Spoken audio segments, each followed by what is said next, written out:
ಹಾಡಿ ಹೋಗಿದೆ. ನೀವಂತೂ ಪ್ರಾಮಾಣಿಕವಾಗಿ ಅಪಮಾನಿತರಾಗಿದ್ದೀರಿ ಎನ್ನುವುದರಲ್ಲಿ ನನಗೆ ಸಂಶಯ ಇಲ್ಲ. ಬಹುಶಃ ನಿನಗೆ ಸಂಶಯ ಇರಬಹುದು. ನಿನಗೆ ಅಪಮಾನ ಯಾವುದು ಅಲ್ಲ, ಮಾನ ಯಾವುದು? ನಿಮಗೆ ಮಾನ ಮರ್ಯಾದೆಯನ್ನು ಸಿಕ್ಕಿದ್ದಲ್ಲ ಅಲ್ಲಿ, ನಿಮಗೆ ವಿಶೇಷವಾದ ಗೌರವ ಏನು ಸಿಗಲಿಲ್ಲಲ್ಲ ಅಲ್ಲಿ. ಸಿಗಲೇಬೇಕು ಅಂತ ಅಪೇಕ್ಷಿಸುವುದು ತಪ್ಪಾಗಿದ್ದರೆ ಇಂದ್ರಾದಿ ದೇವತೆಗಳಿಗೆ ನರರ ಮುಂದೆ ಗೌರವ ಸಿಗಲೇಬೇಕು. ಅದನ್ನು ಆತ ಕೊಡ್ಲಿಲ್ಲ ಅಂತ ಆದ್ರೆ ಆತ ದೇವತೆಗಳನ್ನು ಧಿಕ್ಕರಿಸಿದ. ನನಗೆ ಬೇಕಾದಂತಹ ಯಾವ ಸನ್ಮಾನ ಉಂಟು ಅವನ್ನೆಲ್ಲ ಮಾಡಿದ್ದಾನೆ. ಮತ್ತೊಂದು ಇದು ಸನ್ಮಾನ ಅಂದ್ರೆ ವಿಶೇಷ ಸನ್ಮಾನ. ಈಗ ನೀನು ಅವನನ್ನು ಶಿಕ್ಷಿಸುವುದಕ್ಕೆ ಹೋಗುತ್ತಾ ಇದ್ದೀಯ. ಖಂಡಿತ. ಆದ್ರೆ ಶನಿದೇವ ಕಷ್ಟಾದೀತು ಅದು ನೋಡಿಕೊಳ್ತೇನೆ. ಸಾಮಾನ್ಯ ಮನುಷ್ಯನಲ್ಲ, ನರತ್ವದಿಂದ ದೇವತ್ವಕ್ಕೆ ಏರಬಲ್ಲಂತಹ ಅಪ್ರತಿಮವಾದಂತಹ ಸಾಹಸವನ್ನ ಹೊಂದಿದವ ಎನ್ನುವುದು ಮಾತ್ರ ನೆನಪಿರಲಿ. ಅಂತಹ ಯೋಗ್ಯತೆ ಅವರಿಗೆ ಉಂಟು ಎಂದಾದರೆ ಶರಣಾಗುವುದಕ್ಕೂ ನಾನು ಸಿದ್ಧನಿದ್ದೇನೆ. ಒಮ್ಮೆ ನೋಡಿ ಬಿಡ್ತೇನೆ. ಆಗ್ಲಿ ಆಗ್ಲಿ, ನಾವು ಹೋಗಿ ಬರ್ತೇವೆ.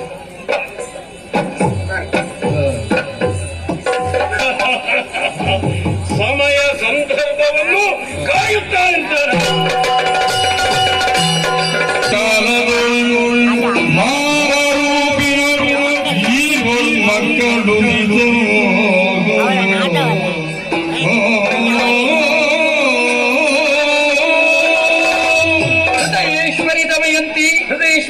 ನಿನ್ನ ನನ್ನ ಸುಖ ದಾಂಪತ್ಯದ ಫಲ ಇಬ್ಬರು ಮಕ್ಕಳಿಗೆ ಅಪ್ಪರಾದೆವು ಎನ್ನುವ ನೆಮ್ಮದಿ ನಮಗುಂಟು. ಹೌದು.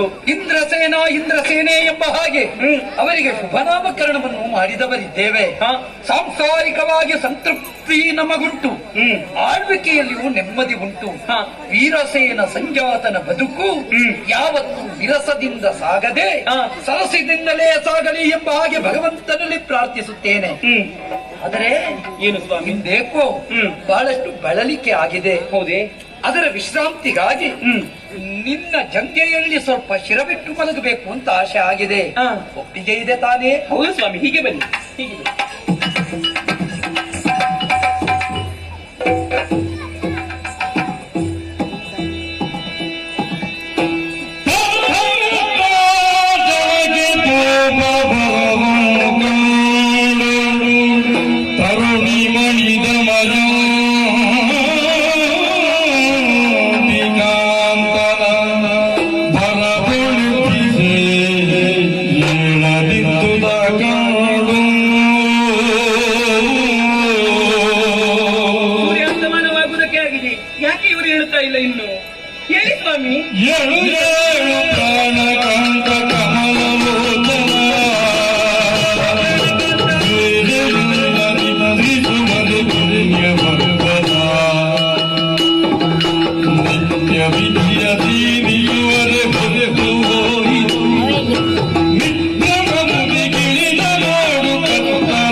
ಜಂಗೆಯಲ್ಲಿ ತಲೆಯಿರಿಸಿ ಮಲಗಿದವರು ಇವರು.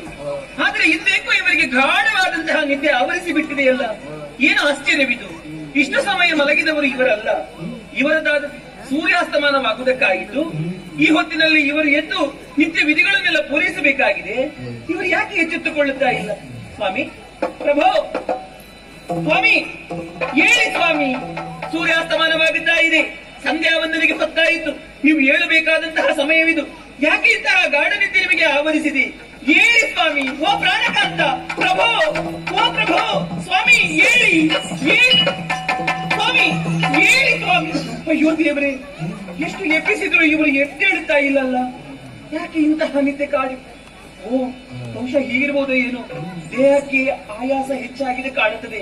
ದೇಹಕ್ಕೆ ಆಯಾಸ ಹೆಚ್ಚಾದಾಗ ಹೀಗೆ ನಿದ್ದೆ ಆವರಿಸ್ತದೆ. ಇಲ್ಲ, ಇವರು ಎದ್ದೇಳಲೇಬೇಕು, ಸಂಧ್ಯಾ ವಂದನೆಯನ್ನು ಪೂರೈಸಲೇಬೇಕು. ಹೀಗೆ ನಿದ್ದೆ ಕಳೆದು ಹೋಯಿತು ಎಂದಾದ್ರೆ ಈ ಹೊತ್ತಿನಲ್ಲಿ ಮಲಗಬಾರದು ಎನ್ನುವ ಹಾಗೆ ಹೇಳ್ತಾರೆ. ಇವರು ಹೀಗೆ ಮಲಗಿದ್ರೆ ಹೇಗಪ್ಪ? ಹೇಳಿ ಸ್ವಾಮಿ, ಪ್ರಭೋ ಹೇಳಿ, ಹೇಳಿ. ಅಯ್ಯೋ ದೇವರೇ, ಹೇಳಿ. ನಿಮ್ಗೆ ಸ್ವಾಮಿ, ನಿಮಗೆ ಗೊತ್ತೇ ಇಲ್ವೇ? ಆಡಳಿತಕ್ಕೆ ಸಂದಿದ್ದೆ. ಹೌದು. ಎಚ್ಚೆತ್ತಿದ್ದೇನೆ. ನೋಡಿದರೆ ಸೂರ್ಯ ಅಸ್ತವಾಗುತ್ತಾ ಉಂಟು. ನಿತ್ಯ ನಿತ್ಯ ಕರ್ಮ ಇಷ್ಟೊತ್ತು ಮಲಗಿದ್ದೇ ಒಂದು ಕರ್ಮ. ಯಾಕೆ ಹೀಗೆಲ್ಲ ಆಗುತ್ತಾ ಉಂಟು?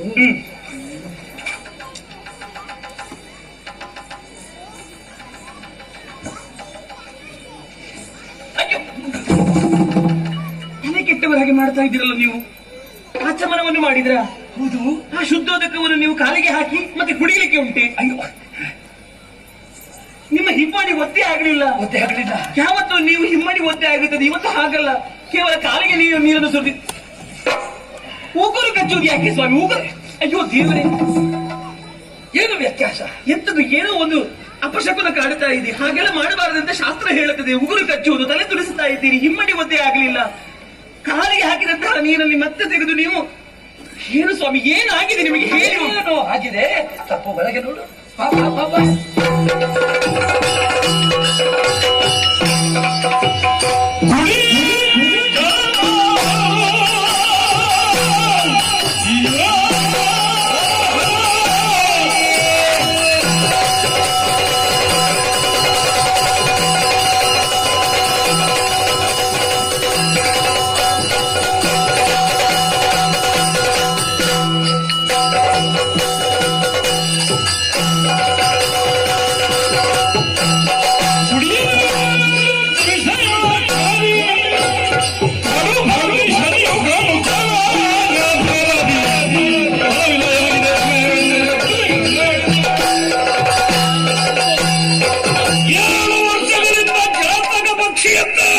ಕಾಯುತ್ತಾ ಇದ್ದೆ ಎಂದು ಆಚಾರ ಭ್ರಷ್ಟರಾಗುತ್ತಾರೆ ನರ ಎನ್ನುವ ಹಾಗೆ ಅವಕಾಶವೇ ಸಿಗಲಿಲ್ಲ.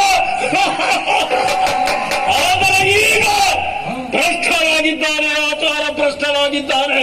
ನೋಡಲಾರದೆ ಕೊಳಚೆ ನೀರಿನಲ್ಲಿ ಸಂಧ್ಯಾ ವಂದನೆಯನ್ನು ಮಾಡುತ್ತಾ ಇದ್ದಾನೆ. ಕಾಲಿನ ಹಿಮ್ಮಡಿ ಒದ್ದೆ ಆಗಲಿಲ್ಲ. ಹಾಗಿದ್ರೆ ಶನಿಗೆ ಪ್ರವೇಶಿಸುವುದಕ್ಕೆ ಇದುವೇ ಸಕಾಲ. ಈ ರೀತಿಯಲ್ಲಿ ಮುಂದುವರಿಯುತ್ತೇನೆ.